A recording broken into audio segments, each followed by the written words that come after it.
afraid to look at our own shit.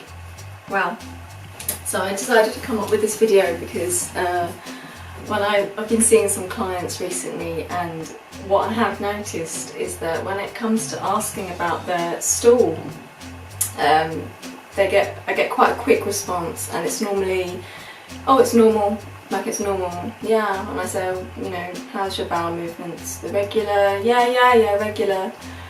Always normally formed, nothing wrong with them. Well, that's what they say, and when I think back over what's wrong, I'm always thinking, my God, but their stool's normal. Their stool's normal. Like, how can that be? You know, I'm reading in the textbooks that their stool might be like this, their stool might be like that, and everyone's saying, oh, it's normal, it's normal. Now, I think it's for two reasons, actually.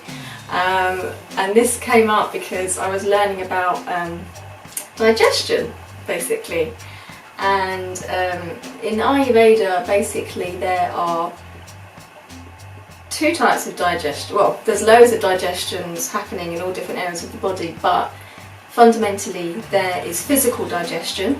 So when you eat something and you put it in your body digests it, and then it eliminates it through the waste. Okay. When you put something into your mind, or you have an experience, or you have certain thoughts, or something happens, you also have to mentally digest what's happened, and there has to be a waste product of that as well, normally an emotion that comes out. So can you see how physical digestion is necessary, and it happens anyway, but mental digestion is something that we're not actually aware of. So I've thought about these clients, and there are two reasons why. I thought, why are they not looking at their shit enough? Or why are they pretending like it's normal? Maybe they're not pretending, but maybe they're just not looking at it enough. And I thought, okay, they're probably not, number one, probably not looking at it, or not even aware of it in the first place. And in the consultation, maybe they don't know what to say. So, I mean, in their mind, of course, it's normal. If they're not aware of any changes, it's normal. But another reason why it might be is because they're too afraid to admit to themselves that there is something wrong. But it's not actually wrong, it's just out of balance. But I think there's a lot of fear about looking at your poo. Because, I mean, I don't know about other countries, but in England with the NHS, what they say is if the bowel movement has blood in it, it's like an alarm sign, and then you have to go straight to the doctor, and then people get this huge fear that they've got cancer. Normally it's cancer that's the fear. But what worries me is, why do they make you wait until that long, until you have blood coming out in your stool? It's just leaving it way too late. And you know, if there's no blood coming out, you're alright, and then you don't worry about it. So of course it's normal, but really, if you look carefully at it, you can read so much from your stool, and it will tell you exactly that if there's an imbalance or not going on in the body. Now, normally no one's going to be perfectly clean nowadays because of the food system that we put into our body, and the stress of an environment that we work in. It's very unlikely that your stool's going to be perfect with no toxins, always regular, you know, completely sound. It's quite rare that it would be like that. So you can notice subtle differences in your stool. So I'm not going to go into those in this video, but if you are interested, obviously get in touch for a consultation, because looking at the stool is a really good way to indicate if there's an imbalance, and then you can learn to correct it with the right diet, or maybe some herbs. But what I want to say is, start looking at it. Now, in Ayurveda, as I said, there's two types of digestion. There is physical digestion, and there's also mental digestion.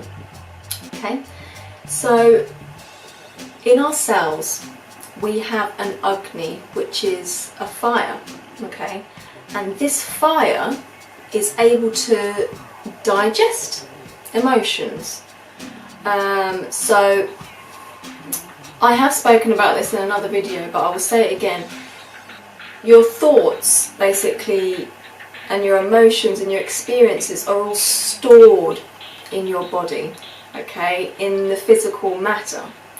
Now, cellular digestion of these thoughts and emotions are done by a particular strength within your cells. It's called the Pithara Agni.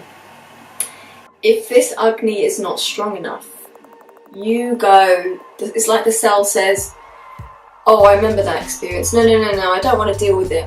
I don't want to deal with it. So it pushes it back away from the cell and it gets stored in the space between your cells.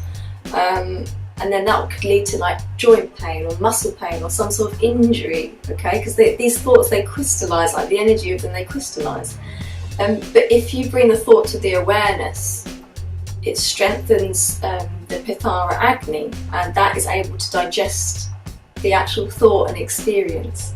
So all the time you have these thoughts and experiences and memories, if you don't digest them, they're going to stay there, basically, and then it's going to have an effect on your physical body.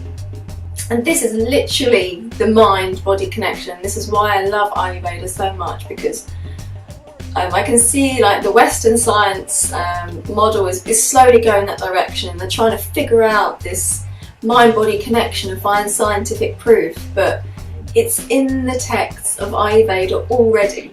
Like, it's there, the explanation is there, but of course I think the Western model needs to find its own way and its own evidence base. But trust me, Ayurveda has already explained why or how this mind-body connection works. So another interesting thing is that in Ayurveda there's something called shrotas, and they're channels of the body. And there's all different channels, like the water channel, the food channel, or the tissue channels. So they're not necessarily physical channels. Some of them are subtle, that we don't see. They're like the energy movements throughout the nadis in the body, like the energy channels. There is something called the Manasvaha Shrota, and it's the channel in which the mind flows. So it's the channel which your thoughts flow. And what's interesting about this is that it permeates the entire body. So this mind channel is all over your body all of the time. So if you can imagine, every time you've got thoughts, you're able to feel it in certain parts of your body. And that's where it comes from, because that thought is travelling in the Manasvaha Shrota. And if there's a particular weak side, it will stay there. And that's when it will manifest as some sort of issue. And this is why when you heal, you've got to look at the emotional side of things, because it's very likely that there is a repressed emotion linked to that physical symptom. And if you can start digesting the emotion, your cellular Agni is increased, and you're able to bring comprehension and understanding to your experience and your memories, rather than just being like, oh yeah, that happened, it was really sad, and then not doing anything about it. There's got to be a lesson in it, there's got to be a learning thing, and that's your digestion of it. Okay, so the digestion of your thoughts and emotions are exactly the same as your digestion of your physical food. And this is why I say, if you put junk food into your body, you'll feel it in your body, and also your stool will show it as well. Okay? The same as what you put into your mind, or what happens to your mind. Sometimes we can't help it if something bad happens to us, but we still have to digest it. It's still entered our energy field, and we still have to digest it. And yes, the waste is going to be an emotion. You might cry, you might get angry, whatever it is, but in doing that, you're actually getting it out and you're ridding of it.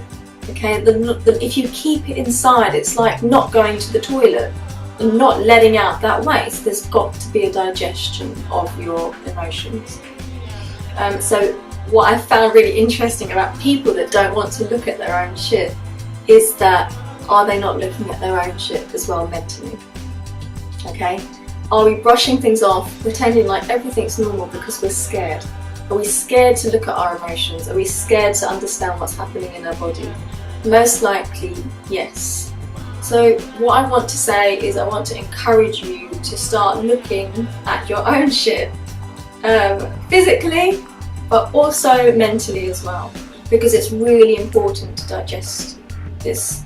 And I think it's time that it starts becoming into our awareness that it's okay to understand that we do have experiences and they do have to be digested. Don't leave it.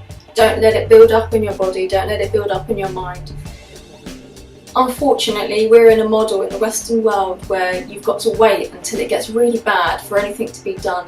You've got to wait for a stool to have blood in it before it even gets looked into. This is like waiting until it's got way too bad to do something about it. And then it costs loads of money to do all the testing, all the colonoscopies and cameras up your arse and all these things. When really it could have been caught so early if you just weren't afraid to, or at least had, not just afraid, but had the awareness as well to be like, something's a bit odd. And then being empowered to know what to do to fix that yourself, rather than relying on a system where you end up being really sick.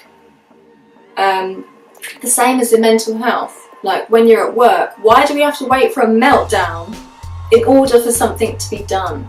You should regularly be checking in with yourself. How am I feeling today? Is this okay? Do I need to process what's happened to me?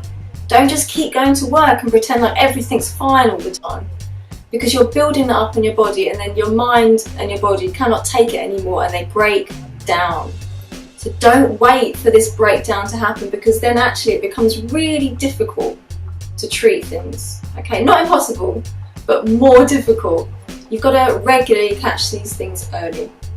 Okay, so in summary, don't be afraid to look at your own shit. It's really important.